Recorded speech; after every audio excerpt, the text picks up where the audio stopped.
Assalamualaikum warahmatullahi wabarakatuh. Perkenalkan, nama saya Lailatul Badriyah dari Prodi S1 Kebidanan Universitas Nahdlatul Ulama Surabaya. Di sini saya akan membahas tentang manajemen laktasi, yaitu di dalamnya saya akan menjelaskan tentang cara menyusui dengan benar, cara memerah ASI, cara menyimpan ASI dan waktu penyimpanannya. Kemudian yang terakhir saya akan menjelaskan tentang cara menyajikan ASI setelah dari freezer. Nah, untuk yang pertama ini saya akan menjelaskan tentang cara menyusui dengan benar. Nah, sebelum kita menyusui, maka kita tempatkan posisi kita dengan senyaman mungkin, yaitu dengan duduk dengan posisi tenang, kemudian dirasa kita sangat nyaman, kemudian badan kita tegak lurus, kemudian punggungnya kita usahakan untuk menyender ke dinding atau tembok. Kemudian untuk sebelum kita menyusui, kita keluarkan ASINya sedikit, kemudian kita oleskan ke bagian payudara dan bagian areola. Setelah itu, kita tempatkan bayi dengan benar, yaitu dengan cara kepala bayi kita taruh di siku, ya. Jadi di siku. Untuk lengan ini kita taruh di tempatkan di bokongnya bayi. Jadi seperti ini, kurang lebih seperti ini ya. Nah, kemudian untuk lengan bayi ini, yang ini, itu kita taruh di belakang badan ibu. Jadi seperti ini, kurang lebih ya. Jadi lengannya masuk di situ. Setelah itu, untuk perut bayi, kita tempelkan ke badan ibu, kepala pastinya menghadap ke payudara. Kemudian, sebelum kita menyusuinya, kita tempelkan dulu puting payudara ke pipinya. Di situ mengapa kita tempelkan? Agar sang bayi membuka mulutnya dan mau disusui. Kemudian setelah kita tempelkan ke pipinya, maka kita masukkan payudaranya dari puting sampai areola, kita masukkan semua. Jangan lupa untuk sang ibu kita tatap bayinya dengan perasaan kasih sayang ya. Kemudian setelah itu untuk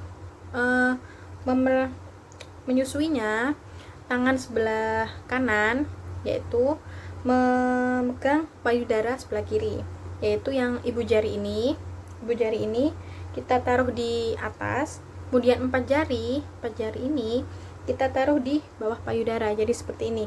Kemudian kita tekannya dari bagian atas areola ya. Jadi kita tekan seret seperti itu. Kemudian sang bayi minum. Setelah nanti bayinya dirasa cukup, maka sang bayi akan melepaskan isapannya. Kemudian dilepaskan isapannya, kemudian selesai menyusuinya. Untuk yang kedua, saya akan menjelaskan tentang cara memerah ASI dengan baik dan benar.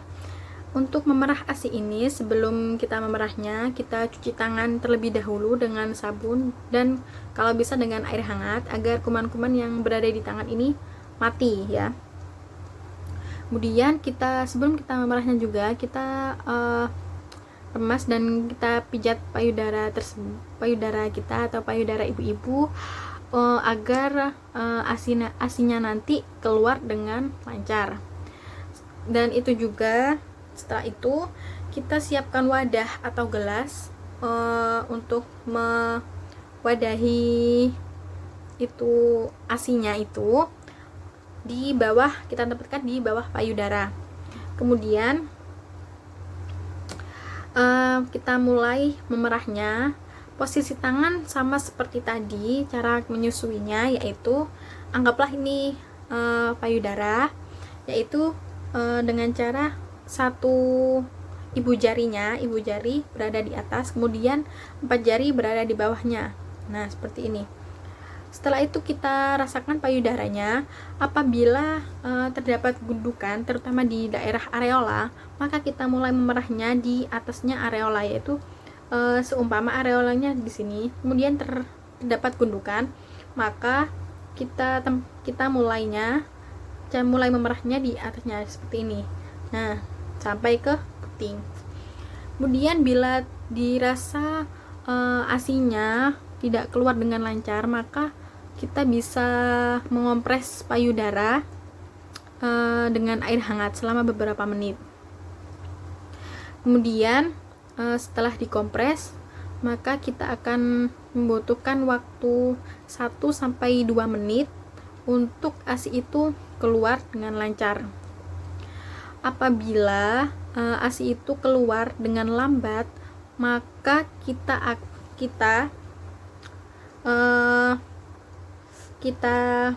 tekan semua bagian payudara dari atas sampai bawah sebelum kita berpindah ke payudara satunya. Biasanya kan kalau ibu-ibu payudara yang sini ASINya nggak keluar, langsung pindah ke sini.